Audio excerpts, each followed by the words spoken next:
If you work for a public safety agency, take note. Now is the time to plan for a counter-drone program. Why? Because $500 million of funding will soon be available, and you want to be ready. I'm going to walk you through the steps, so stick around.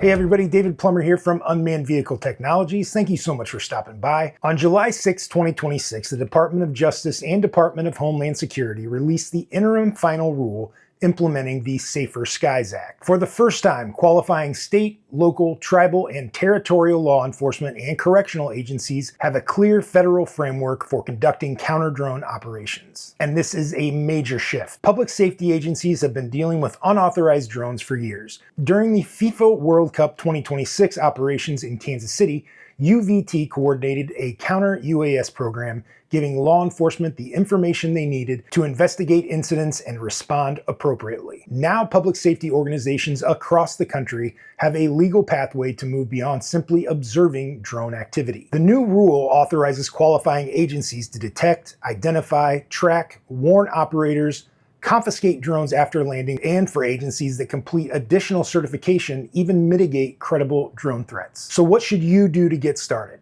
Think of the process in 6 steps. First, determine whether your agency qualifies. The authority applies to eligible law enforcement and correctional agencies, while other public entities can support planning, funding, and operations through these partners. Second, choose your certification path. Most agencies will begin with detection and warning certification through the FBI's National Counter-UAS Training Center. Mitigation requires additional federal training and should be viewed as a later phase for many organizations. Third, build your operational framework.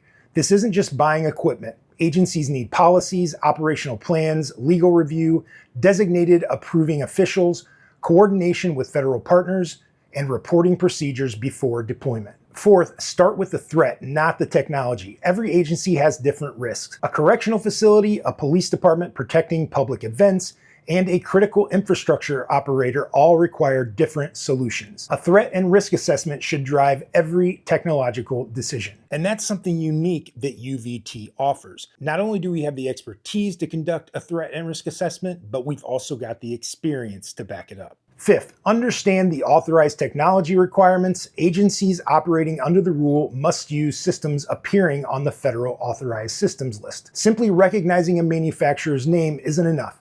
Specific approved models and hardware versions matter. Finally, prepare for funding. FEMA's counter-UAS grant program includes up to $500 million over fiscal years 2026 and 2027 to support planning, training, authorized equipment, integration, and implementation. Agencies should begin preparing now, well before grant applications open. The agencies that succeed won't be the ones that simply purchase technology.